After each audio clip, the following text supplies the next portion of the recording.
We got it. It's in the box.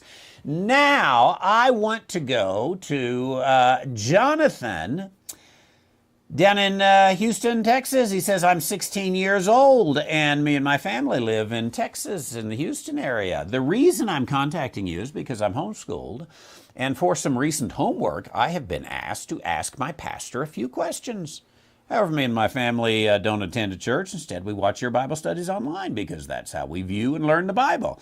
This is one of those things that, 10, 15 years ago, Jonathan's 16. At the beginning of your life, it would have been almost unheard of. Even in Jonathan's life, would have been almost unheard of for a family to go to church in their living room with an internet preacher.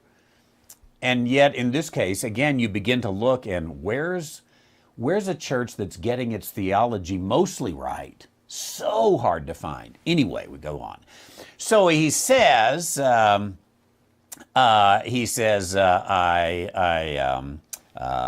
see, I need to get some answers for these questions at school. Can I stop right there and say another good thing? I like homeschooled students. And I'm always happy to help a homeschooled student on their assignment. So here, he has to ask his pastor some questions. He has to interview his pastor. So he sent me the questions, and we, ladies and gentlemen, are going to help out Jonathan in Houston, 16 years old, with his homework assignment. Here we go, ladies and gentlemen. Question number 1. What is good citizenship? Let me say, first of all, those of you who may be new to the program, I don't read the questions in advance. This one came by email, and so I did read it, but I didn't put together a response. So this is going to be just as if Jonathan's sitting right here interviewing me. What is good citizenship?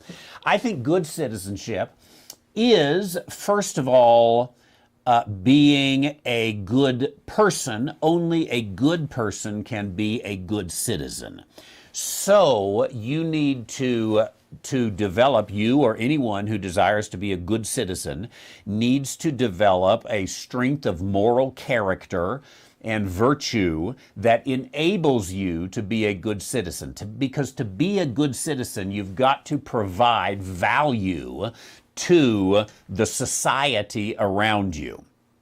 And a good citizen, therefore, is not someone who just is going to be a sponge taking in everything society has, but never giving anything to society. Now let's think about this for a moment. What does our society give us? Let's take this in the broadest sense. Our society, we'll put it this way, our society gives us an education.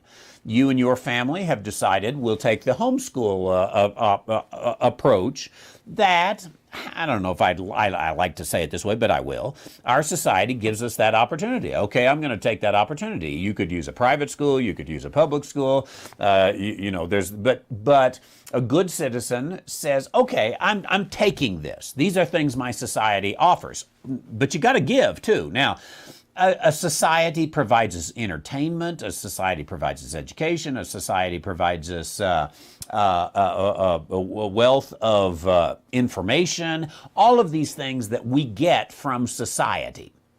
Now, what do I give to society? A person who is healthy, individually healthy and independent, can then provide something for their society. So a good citizen is going to be able to say, I can gain an area of expertise or knowledge, or maybe multiple areas of expertise or knowledge, as some did, like the Renaissance. We often call him the Renaissance man. The Renaissance man is one who he has a lot of areas he's able to provide some benefit of society. I, for example, was learning about George Washington just this morning as I was listening to an audiobook on my drive to work, and talked about how George Washington really was maybe the world's expert on agricultural science in his day.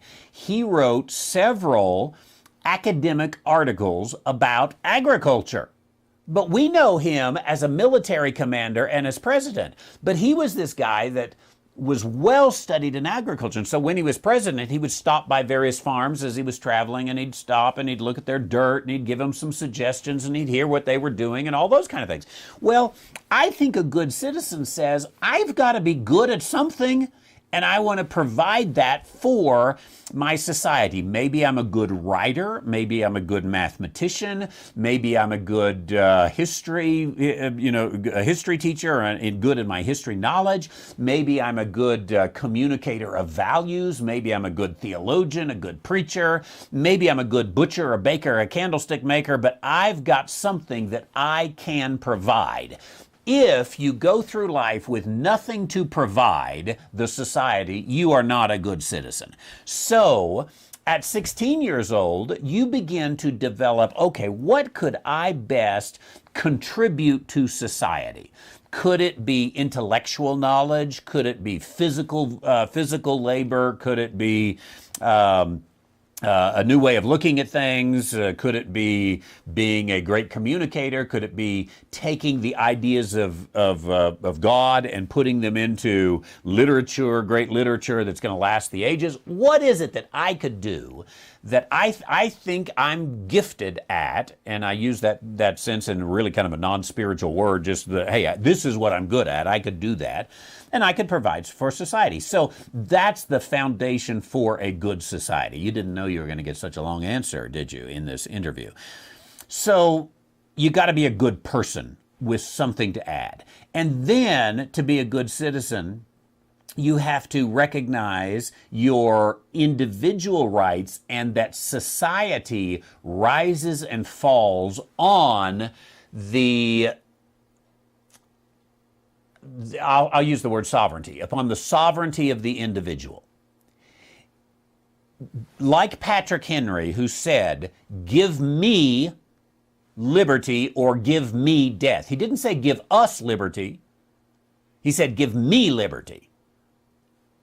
I, Patrick Henry, insist and demand on liberty or death, because he understood that the society cannot have anything more than the individual has.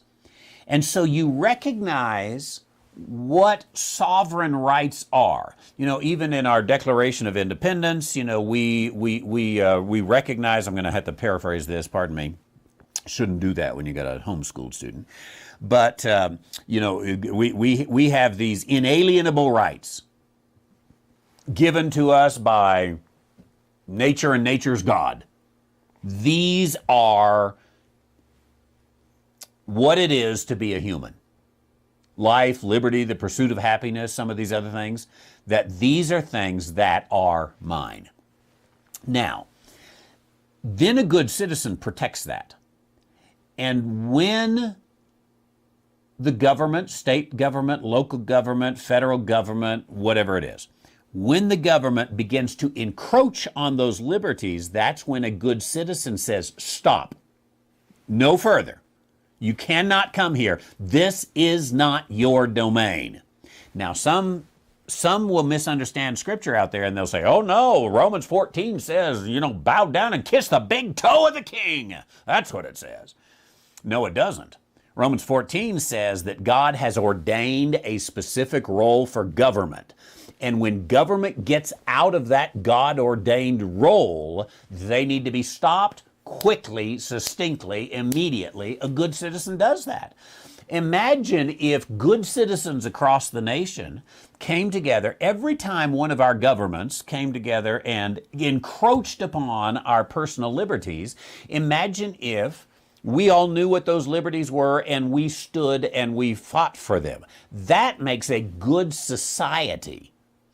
And then I think a good citizen, he has something of value to give. He understands the individual sovereignty, and he protects that from government encroachment. And then I think there comes a time when he says, I need to do some public service of some kind. This is not really service that is going to be to make me money. You know, I've offered the world widgets, and I create widgets. I make better widgets than anybody else, and I sell widgets, and I make a handsome living at that. Okay, that's all good. You need to provide that.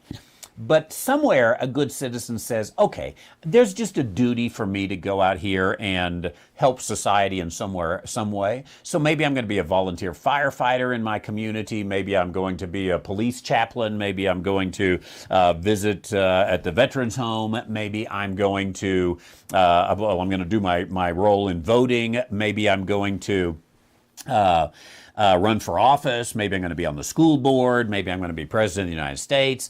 Somewhere there's this segment of life that is public service. Excellent. Okay, thank you. That's only question number one, ladies and gentlemen. Jonathan's question number two. What is virtue?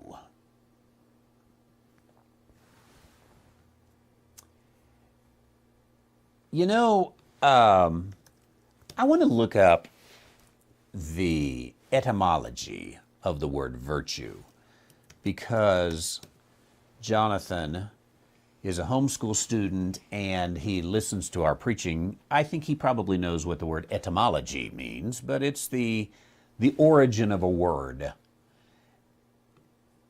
And I'm interested in the origin of the word virtue. To answer this question, what is virtue? Here, I brought it up on Oxford English Dictionary. Anglo-Norman vertu. Okay, it's from the Anglos. Came into the French. Power,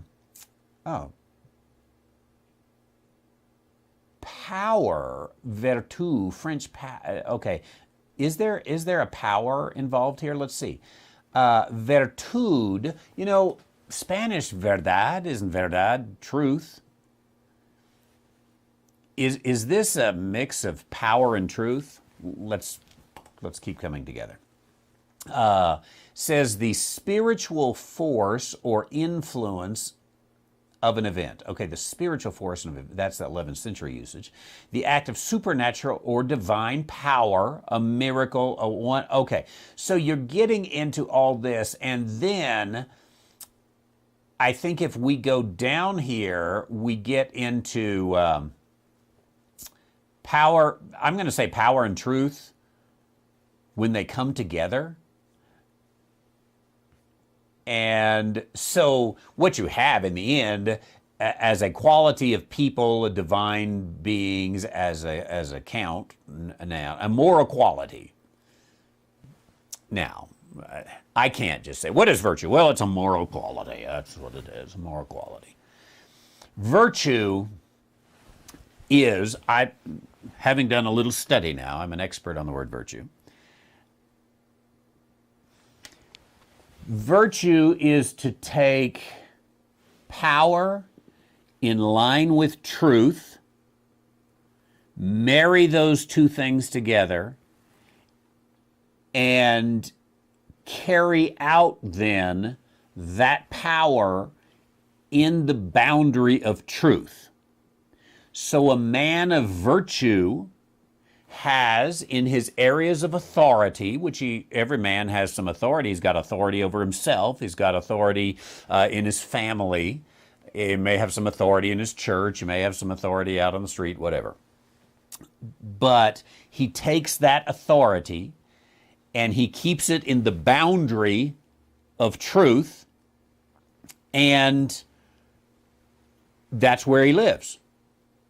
His power is checked by truth, and truth is carried out by power, virtue. I'm going to go with that. Can virtue be taught? Absolutely. In fact, I would say virtue has to be taught. I would say virtue is always taught. I would say there is never a time when virtue is not taught. You're not born virtuous. First of all, you have no power, and second, you don't know any truth. But as you grow, you're given by your parents, you're given a power, a little more power, a little more power, a little more power. And, someday the day comes when you're, I don't know, 18, 19 years old or something, and that your parents say, okay, we're done. We're done. Now it's your ball game. You take it from here. And, they probably won't say it as bluntly as I would, but what they mean is, it's time for you to get a job and get your own house. Time for you to move out. And that's what we want as parents, by the way. We want to see, hey, look, he educated himself, he started a business, he whatever it was he did, went in the military, whatever. But boom. So the power grows, and as the power grows, the knowledge and the adoption of truth better grow as well. Because if the power grows, I need a chalkboard. If the power grows beyond the truth, this segment in here is tyranny, dictatorship, abuse, bullying, on whatever scale. It's a disastrous little segment where you've got more power that's not operating within in the boundaries of truth. There is no virtue there. Parents have to teach this. And so I think this is one of the reasons it's a good thing as a parent to give their child more and more authority, more and more power that is theirs. You can have this, that's yours. And make sure they have the truth to go with it. The worst thing you can have is to be given power but never given any truth. And that happens to a lot of young people today. Here's the keys, go for it. And yet there's no degree of verdad in all of that. That is going to be a problem. So I talked about what is citizenship, what is virtue, and can virtue be taught? Absolutely, it must be taught, has to be taught. And I know that Jonathan is being taught that virtue. Thank you very much for the interview. I appreciate it. Here on Ask